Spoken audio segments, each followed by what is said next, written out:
Good afternoon, everyone. Once again, my name is Professor Narendra Kumar from CSE Department, Axis College, Kanpur. तो basically हम बात करेंगे आज Python loops की और कंडीशनल स्टेटमेंट्स. आप सभी लोग में भी फैमिलियर होंगे, आई होप सभी फैमिलियर होंगे इस चीज़ से कि लूप्स क्या होते हैं. आपने सी प्रोग्रामिंग पढ़ी होगी, सी प्रोग्रामिंग में आपने पढ़ा होगा कि लूप्स क्या होते हैं और कंडीशनल स्टेटमेंट्स क्या होते हैं. सिंपल सा है कि अगर हम कंडीशनल स्टेटमेंट की बात करते हैं तो यहाँ पर जो भी कंडीशंस है, अगर वो कंडीशन फुलफिल हो रही है तो वो एग्जीक्यूट होगा प्रोग्राम जो उस पर्टिकुलर ब्लॉक में बिलोंग कर रहा है. उस पर्टिकुलर, अगर हम इफ़ की बात करते हैं, कंडीशन क्या है, इफ़ की बात करते हैं, या इफ़ ये कंडीशन फुलफिल होगी अदरवाइज दूसरी कंडीशन फुलफिल हो रही है, या फिर बाय डिफ़ॉल्ट वो एल्स में चला जाएगा. ठीक है. तो और लूप्स की बात करते हैं तो लूप्स क्या होता है कि हम लूप्स इसलिए यूज़ करते हैं क्योंकि हमें अगर कोई भी चीज़ को बार बार उसको या इंक्रीमेंट या डिक्रीमेंट वे में हमें उसको प्रोसीड कराना है या मल्टीपल टाइम्स उसको रीयूज़ करना है, तो हम क्या करते हैं, लूप्स का यूज़ करते हैं. तो आज की क्लास में हम क्या पढ़ेंगे, सबसे पहले कंडीशनल स्टेटमेंट पढ़ेंगे और फिर उसके बाद में हम लूप्स भी पढ़ेंगे और ब्रेक, कंटिन्यू और पास टर्म्स भी हम यूज़ करेंगे. ठीक है. तो विदाउट एनी डिले हम कंटिन्यू करते हैं. ये कुछ टर्म्स हैं जो इफ़ स्टेटमेंट्स के लिए, अगर हम स्टेटमेंट की बात करते हैं, नोटेशन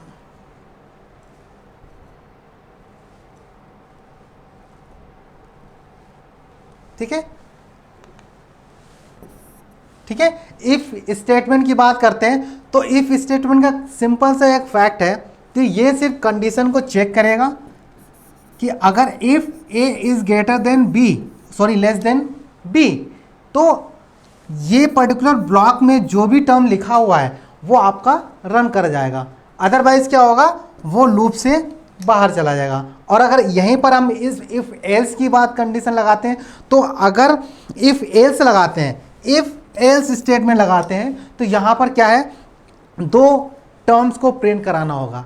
अगर कंडीशन ट्रू हो रही है तो हमारा ये स्टेटमेंट रन होगा और अगर फॉल्स हो रही है तो हमारा ये स्टेटमेंट प्रिंट होगा. सिंपल सा टर्म. और अगर हम एलिफ की बात करते हैं तो एलिफ क्या है, एक लैडर ऑफ इफ एल्स का एक कॉम्बिनेशन होता है. कहने का मतलब ये है कि एक लैडर सी बनती है जो अभी मैं आपको ये फिगर के रिगार्डिंग भी बताऊंगा कि आपके इसको फ्लो चार्ट के रिगार्डिंग भी. और नेस्टेड इफ, तो नेस्टेड इफ क्या है, लैडर की कॉन्सेप्ट पे ही होता है. ठीक है. तो अगर हम आते हैं डायरेक्टली इफ पे, इफ स्टेटमेंट क्या है कि हमने एक प्रोग्राम बनाया, उसमें इनपुट दिया, हमने कंडीशन लगाई. सिंपल सा फैक्ट है, कंडीशन लगाई, अगर ट्रू हो गया, ठीक है, ट्रू हो गया तो ब्लॉक ऑफ कोड रन होगा. ठीक है. अगर ट्रू हो गया तो ब्लॉक ऑफ कोड जो है, जो कोड है वो रन होगा. अदरवाइज क्या होगा, वो डिस्कार्ड हो जाएगा. ठीक है. और इसमें देखो एग्जाम्पल के तौर पे अगर बात करते हैं तो यहाँ पर हमने क्या किया है, यूज़र इनपुट कराया. पाइथन में और जावा में सभी में एज ए यूज़र इनपुट की बात करते हैं. तो जैसे अगर हम सी की बात करते हैं तो हम अगर यूज़र इनपुट लेना होता है तो हम क्या यूज़ करते हैं, स्कैनएफ. ठीक है. और अगर हम जावा की बात करते हैं तो वहाँ पर डिफरेंट सिंटैक्स यूज़ करते हैं और यहाँ पर क्या है, हम डिफरेंट सिंटैक्स यूज़ करते हैं. ठीक है. तो सबसे पहले एक पॉइंट देखेंगे, अगर हमें एक ए टाइप का लिया है और हम क्या करेंगे, इसको इंटीजर टाइप लिया हमने, जिस टाइप का हम इनपुट कराना चाहते हैं, ये चीज़ हमेशा याद रखना. और इनपुट और उसके बाद में जो भी आपको इनपुट कराना है, ये आपका सिंपल सा फैक्ट है कि आपको अगर सपोज मान लो कि कोई भी एलिमेंट है, यहाँ पर चेक कर लेते हैं. ठीक है.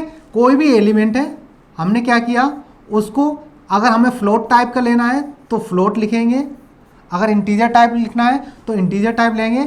उसके बाद में हम ब्रैकेट्स लगाएंगे और फिर लिखेंगे इनपुट. ये चीज़ हमेशा याद रखना. फिर उसके अंदर जो भी हमें प्रिंट कराना है उसकी वैल्यू लिखेंगे. और सबसे बड़ी बात यह है कि अगर यहाँ पर आप सेमीकोलन लगाते हैं या नहीं लगाते हैं, तब भी पाइथन इसको रन करके आपको देगा। ये आपको एक और एडिशनल फीचर्स पाइथन प्रोग्रामिंग देती है, क्योंकि कि सिंपल सा फैक्ट ये है कि पाइथन में आपको यूजर डिफाइंड फंक्शन का सबसे ज़्यादा रोल होता है। प्री डिफाइंड जो फंक्शंस हैं उनमें अगर कहीं पर भी अगर वायलेशन होता है तो वो उस चीज़ को इग्नोर कर देती, ठीक है। और यही नहीं, अगर हम यहाँ पर एक चीज़ और देखते हैं, यहाँ पर स्टैंडर्ड पाइथन प्रोग्राम का भी कॉन्सेप्ट यूज होता है, ठीक है। स्टैंडर्ड पाइथन प्रोग्राम का कॉन्सेप्ट भी यूज होता है। क्यों? क्योंकि अगर ये जो कोड है, सपोज मान लो ये 1000 लाइन का एक कोड हो गया और 1000 लाइन में ऐसी कुछ लाइन्स हैं जैसे स्पेस हो गया, ठीक है, या फिर एक्स्ट्रा डॉट हो गया, या एक्स्ट्रा कुछ भी ऐसी चीज़ हो गई जो वहाँ पर नहीं लगनी चाहिए थी। सपोज मान लो कि एक फाइल है जो 1 MB में हो सकती थी, लेकिन गार्बेज कलेक्शन के बेसिस पे 5 MB हो गई। तो कहने का मतलब क्या है कि 4 MB का हमारा स्पेस भी बढ़ गया और उस प्रोग्राम को रन करने में जो टाइम लगेगा वो भी हमें ज़्यादा लगेगा। तो कहने का मतलब ये स्पेस कॉम्प्लेक्सिटी और टाइम कॉम्प्लेक्सिटी उनकी ज़्यादा हो गई, ठीक है। जबकि हमेशा हम क्या करेंगे, इनको मिनिमाइज करके रखेंगे सारे के सारे प्रोग्राम में। क्यों? अगर हमें इफेक्टिवली या इफेक्टिव प्रोग्राम बनाना है तो इन चीज़ों को हमेशा माइंड में रखना पड़ता है, ठीक है। तो हमने क्या किया, ए इंटीजर लिया, फिर बी लिया और सी लिया, ठीक। हमने यहाँ लगाया if A is greater than A B और A is greater than C, and का भी यूज़ किया, ठीक है। अगर यहाँ पर हम एंड ऑपरेटर का भी यूज़ कर सकते हैं, हम सिंपली हमने एंड लिख दिया या और लिख दिया। हमने क्या बताया था आपको कि पाइथन प्रोग्रामिंग आपको ये फीचर्स भी प्रोवाइड कराती है कि अगर आपको लेस देन का साइन लगाना नहीं आ रहा है तो आप उसमें लेस देन लिख भी सकते हैं, या एंड का साइन लगाना नहीं आ रहा है तो आप एंड लिख सकते हैं, और का साइन लगाना नहीं आ रहा है तो और लिख भी सकते हैं, ठीक है। तो अब क्या है कि इसमें सिंपल सी बात है, ये इसमें क्या परफॉर्म हो रहा है कि 3 नंबर्स में जो भी लार्जेस्ट नंबर है उसका आउटपुट में शो कराना, ठीक है। वही फिर हमने कंडीशन चेक की कि बी के केस में कि बी क्या है, अगर बड़ा है, ठीक है, तो चेक होगा बी इज ग्रेटर देन ए होना चाहिए और बी इज ग्रेटर देन सी भी होना चाहिए। सी अगर बड़ा है तो सी क्या है, ग्रेटर देन ए होना चाहिए और ग्रेटर देन बी भी होना चाहिए। तो हमने एज ए यूजर इनपुट लिए तीनों आइटम, पहले हमने ए की इनपुट कराई, बी की और सी की। तो अब हमें क्या पता चला कि कंपेयर की यहाँ पर हमें आउटपुट क्या मिला, सी इज लार्जेस्ट, ठीक। अब बात करते हैं इफ एल्स की। इफ एल्स का एक अलग रूल रहता है, इसमें कंडीशन सब कुछ वही होता है, सब कुछ वही होता है, लेकिन यहाँ पर उसमें क्या था, एल्स ब्लॉक नहीं था। एल्स ब्लॉक नहीं था, वो डायरेक्टली आपको आउटपुट को टर्मिनेट करके दे देता था, ठीक है, टर्मिनेट कर देता। अगर कंडीशन सेटिस्फाई नहीं है तो उसको टर्मिनेट कर देता था, ठीक है। लेकिन इसमें एल्स में आपको एक कोड भी होगा उसका जो आपको प्रिंट कराना। कहने का मतलब ये कि अगर एस होता है, कंडीशन अगर सेटिस्फाई होती है तो आपका ये block if block statement print होगा। अगर फॉल्स होती है तो उस केस में क्या होगा, एल्स ब्लॉक प्रिंट होगा, ठीक है।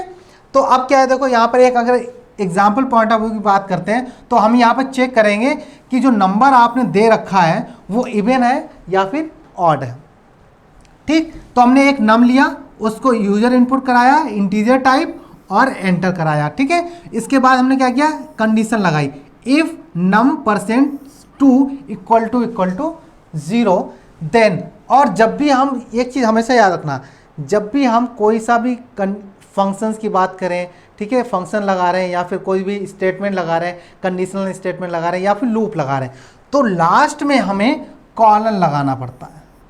ये चीज़ हमेशा याद रखना, क्योंकि ज़्यादातर बच्चे यहीं पर मिस्टेक करते हैं और जो छोटी छोटी मिस्टेक्स होती हैं जो आपके प्रोग्राम को बेकार कर देती हैं, ठीक है। अब देखो क्या है कि यहाँ पर हमने प्रिंट कराया नंबर इवन, अगर ये कंडीशन ट्रू हो रही हो तो इवन होगा, अगर फॉल्स हो रही हो तो क्या होगा, ये वाला प्रिंट होगा। तो हमने यूजर इनपुट में क्या लिया, नंबर 10 लिया, ठीक है। तो ये क्या शो कर रहा है, नंबर इज इवन। और अगर हमने यहीं पर 11 या 9 शो प्रिंट कराया होता तो हमें क्या होता है, ऑड नंबर शो कराता, ठीक है। अब देखो एलिफ लैडर की बात करते हैं। एलिफ की बात करते हैं तो यहाँ पर एक इफ एल इफ का एक कॉन्सेप्ट होता है, एल्स इफ की एक लेटर टाइप की होती है जिसमें आपको मल्टीपल आउटपुट्स देने पड़ते हैं या फिर मल्टीपल आउटपुट आप स्टेटमेंट कंडीशन के अकॉर्डिंग आप उसको प्रिंट कराना चाहते हैं इन दैट केस। तो अगर देखो हम बात करते हैं यहाँ पर कंडीशन 1 अगर सेटिस्फाई हो गई तो स्टेटमेंट 1 प्रिंट होगा, अगर कंडीशन 2 सेटिस्फाई होती है तो स्टेटमेंट 2 प्रिंट होगा, अगर कंडीशन 3 सेटिस्फाई होती है तो स्टेटमेंट 3 प्रिंट होगा। ठीक है, और ये नेक्स्ट स्टेटमेंट के लिए प्रोसेस हो जाएगा। ठीक है, अब देखो यहाँ पर अगर हम सिंटैक्स की बात करते हैं तो आपका सिंटैक्स क्या है, ये वाला आपका सिंटैक्स है, सिंपल सा है। ठीक है, अब देखो इसमें क्या है कि मल्टीपल कंडीशंस को चेक करता है, ये हमेशा याद रखना, मल्टीपल कंडीशंस को चेक करता है, और any number of elif statement in our program depending on requirement और नीड। ठीक है, अब देखो यहाँ पर हमने इफ लगाया और एक्सप्रेशन 1 दिया और हमने ब्लॉक ऑफ कोड लिख लिया, फिर एलिफ लगाया, फिर हमने एक्सप्रेशन 2 दे दिया, फिर एलिफ लगाया, एक्सप्रेशन 3 दे दिया, और लास्ट हमने क्या कर दिया, एल्स लगा दिया। ठीक है, तो ये क्या है, if else if else if else if else का एक कॉम्बिनेशन हो गया जो एक लैडर की फॉर्मेट में आता है। ठीक है, अब देखो इसका एग्जाम्पल पे हम डिस्कस करेंगे। एग्जाम्पल क्या है कि हमने क्या किया, एक नंबर कराया, इनपुट इंटीजर टाइप का लिया और इनपुट कराया नंबर। ठीक है, अगर नंबर जो है वो इक्वल टू 10 है, ठीक है, इक्वल टू 10 है, तो हम क्या प्रिंट कराएंगे, नंबर इज इक्वल टू 10। और अगर 50 के बराबर है तो हम क्या करेंगे, इक्वल टू 50 लिखेंगे, अगर 100 के बराबर है तो 100 के इक्वल टू लिखेंगे, else number is not equal to 10, 50 और 100। हमने जो नंबर यहाँ पर प्रिंट कराया, क्या कराया है, 15, और 15 it can not be equal to 10, 50 और 100। तो ये क्या शो कराएगा कि number is not equal to 10, 50 और 100। ठीक है, बहुत मतलब बेसिक सिंटेक्स के रिगार्डिंग, बेसिक अप्रोच के रिगार्डिंग इस चीज़ को समझते हैं, और मैं हमेशा वही अप्रोच यूज़ करता हूं कि ताकि बच्चों को इजी टू इजी तरीके से वो समझ में आ जाए। ठीक है, अब देखो बात करते हैं पाइथन लूप्स की। ये एक और इम्पॉर्टेंट टॉपिक है क्योंकि इसमें हम फॉर लूप की बात करते हैं या फिर वाइल लूप की बात करते हैं, इसको हम यूज़ करेंगे। ठीक है, अब देखो क्या है, एडवांटेजेस क्या होते हैं। कहने का मतलब ये है कि हम जो लूप है वो हम क्यों यूज़ करते हैं, it enables and alter the flow of program that instead of writing the same code again and again। कहने का मतलब ये है कि अगर हम लूप का यूज़ करते हैं तो हमें सेम प्रोग्राम को अगेन एंड अगेन लिखना नहीं पड़ता है। ठीक है, तो वही चीज़ को हम अगर एक कंडीशन फुलफिल हुई उसके बाद उसी लूप को हम दोबारा से उसी कोड को रीयूज़ कर सकते हैं with the help of increment and decrement operator. ठीक है, अब देखो, अब इसको किस यहाँ पे चलाएंगे, फाइनाइट नंबर ऑफ टाइम्स। कहने का मतलब ये है कि अगर हमें लूप 10 टाइम्स चलाना है तो हम क्या है, फाइनाइट वैल्यू क्या है, 10 हमारी फाइनाइट वैल्यू है, तो 10 टाइम्स तक वो लूप जो है वो रन करेगा, उसके बाद वो टर्मिनेट हो जाएगा।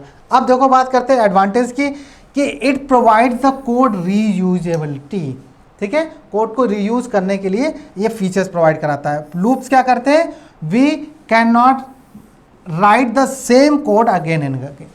ठीक है, using the loop we can not traverse over the element and the data structure.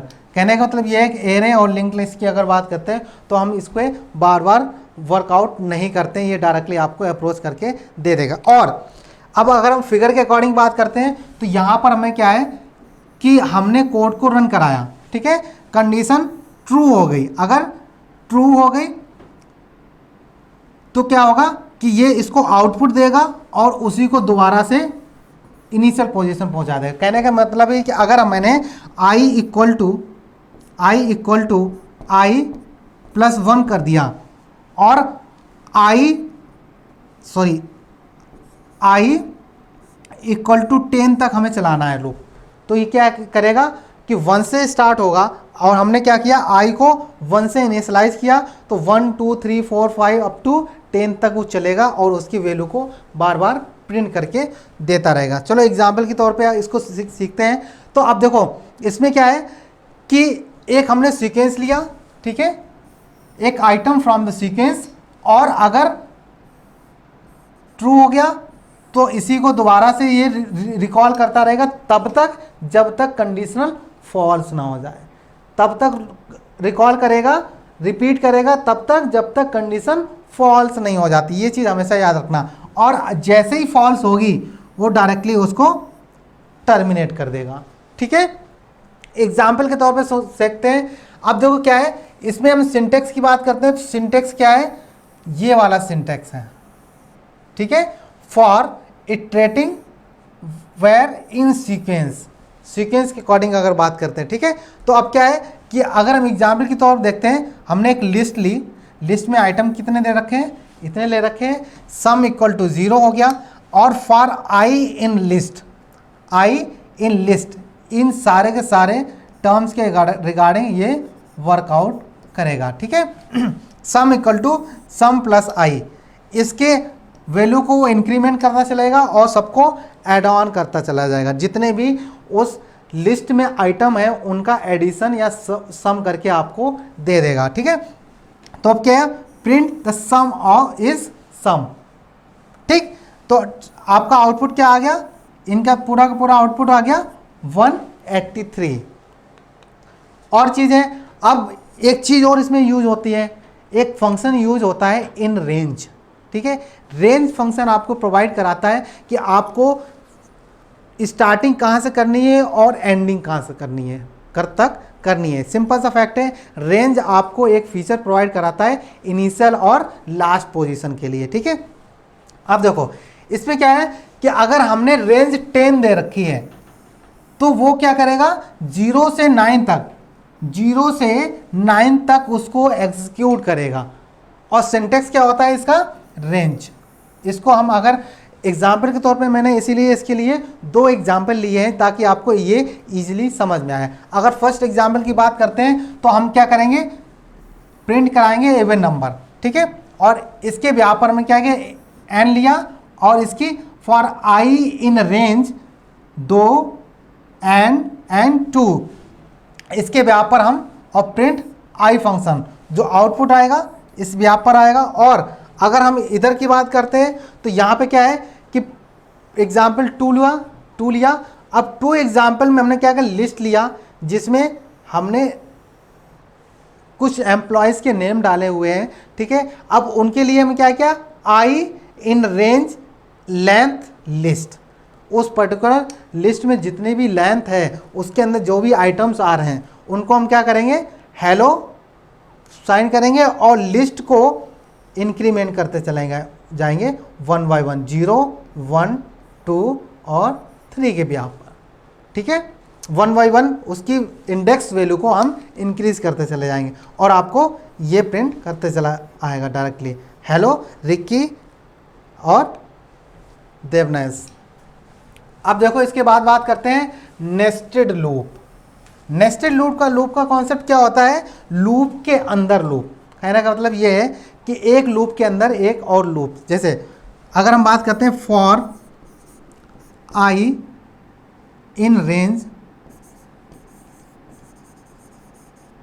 ठीक है, अगर हम इस तरह से लेके चलते हैं, ठीक है, 1 to 10 इस तरह से लेके चलते हैं तो हमें क्या देगा डायरेक्टली। अगर हम आई के लेके चलते हैं या फिर हम इनिशियलाइज करेंगे उस आई की वैल्यू को 1 से, और कहाँ तक चलेगा, वो 10 तक चलेगा, ठीक है। इसके व्यापार वो कोड आपको रन करके देगा। और अगर हम इसी फॉर लूप के अंदर एक और फॉर लूप ले लें, ठीक है, तो ये क्या होगा, नेस्टेड लूप हो जाता है। चाहे वो वाइल लूप हो, चाहे वो डू वाइल लूप हो, और चाहे वो फॉर लूप हो। अगर हम डू वाइल की बात करते हैं तो डू वाइल पाइथन में बहुत रेयर केस में यूज होता है, अदरवाइज यूज ही नहीं होता है, ठीक है। यहाँ पर 2 ही लूप यूज होंगे, वाइल लूप और फॉर लूप। सबसे ज़्यादा यूज होता है फॉर लूप, ठीक है।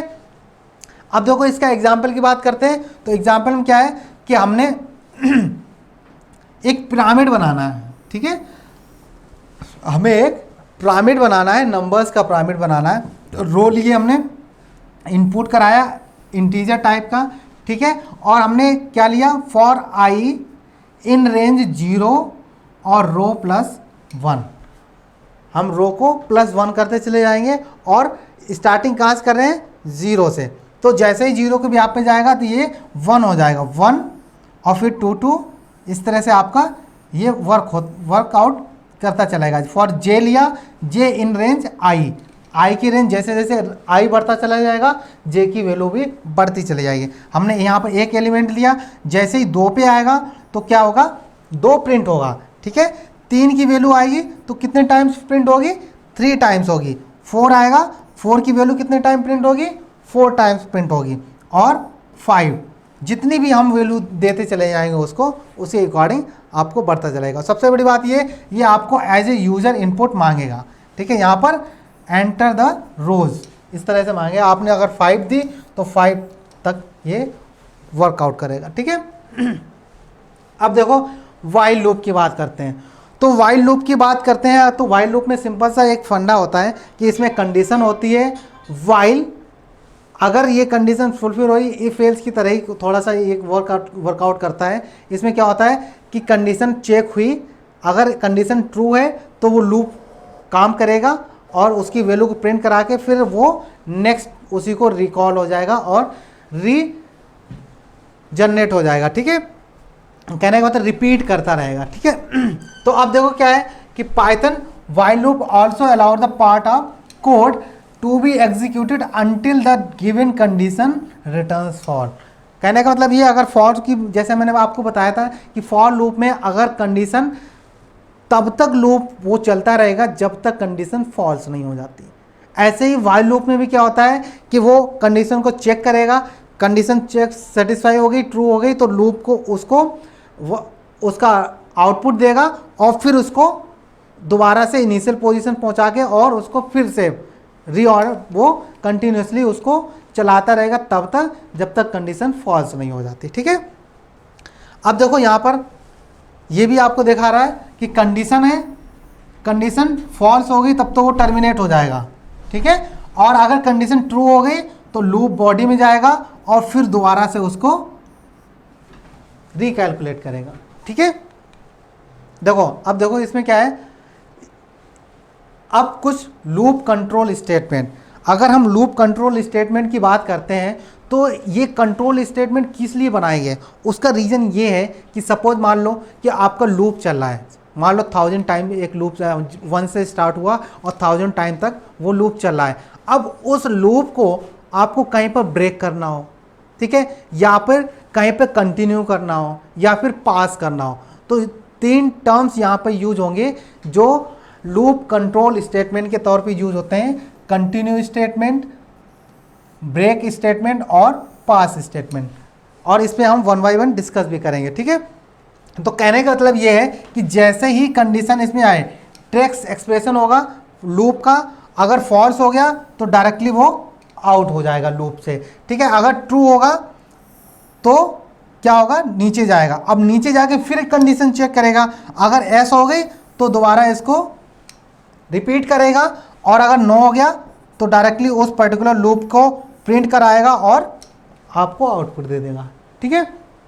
अब देखो एग्जाम्पल के तौर पर बात करते हैं तो कंटिन्यू स्टेटमेंट में क्या है कि अगर सपोज मान लो मुझे क्या करना है कि हमने क्या लिया, एक लेटर्स लिया और हमने कौन सा यूज़ करना है, ए और टी को, हमें ऑल लेटर एक्सेप्ट ए और टी को प्रिंट कराना है, ठीक है। तो हमने क्या किया, यहाँ पर लिया str1 ये टर्म लिया, ठीक है, सेट लिया और सेट के अकॉर्डिंग हमने क्या कंडीशन लगाई, I is less than length of string 1, I is less than length of string 1।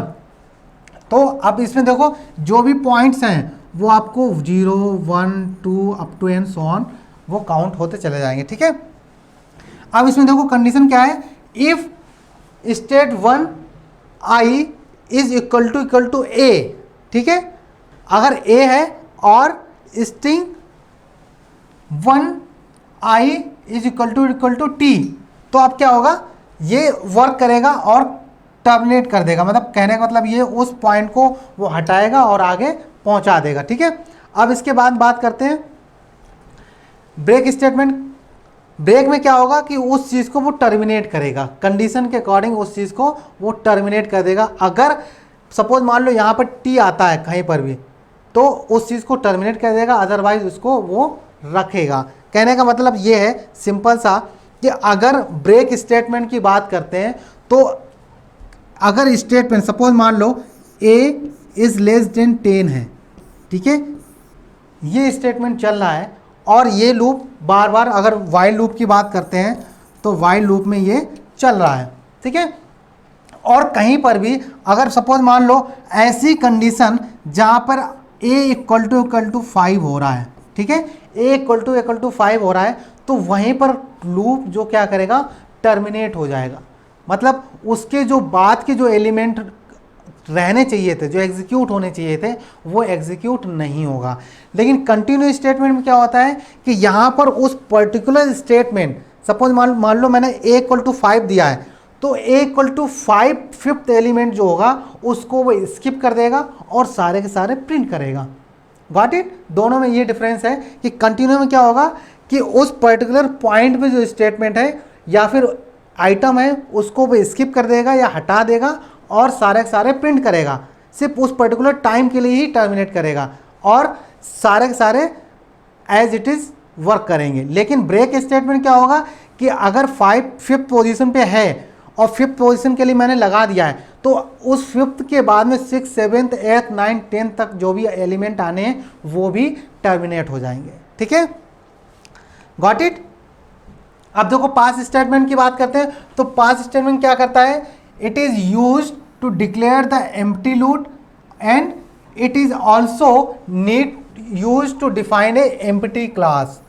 Empty class हो सकती है, फंक्शन हो सकती है और कंट्रोल स्टेटमेंट हो सकते हैं। अब देखो एग्जाम्पल की बात करते हैं, तो एग्जाम्पल में क्या है, हमने एक एम्प्टी लूप लिया, स्ट्रिंग 1 ये लिया, देन आई इक्वल को इनिशियलाइज कर दिया हमने 0 से, while I is length of string 1 less than 1 है, ठीक है, तब तक ये चलता रहेगा जब तक लेस देन 1 है। जैसे ही ग्रेटर देन पे आएगा तुरंत ये टर्मिनेट हो जाएगा, ठीक है। अब क्या है कि हमने आई को आई प्लस, अब इस वाले टर्म को हम ऐसे भी लिख सकते हैं, I equal to I plus 1, ये शॉर्टकट होता है, ठीक है। इसको कहते हैं असाइनमेंट ऑपरेटर्स के टर्म में भी यूज करते हैं, ठीक है। तो अब हमने क्या किया, पास कर दिया किस वैल्यू पे, प्रिंट द वैल्यू ऑफ आई, ठीक है। अब ये देखो क्या होगा, वैल्यू ऑफ आई इज 10, ठीक है, इस तरह का टर्म्स आएगा, ठीक है। अब देखो उसके बाद में बात करते हैं एग्जाम्पल 2 की, तो फॉर आई इन रेंज 1 2 3 4 5, इसके बाद हमने क्या किया, कंडीशन लगाई।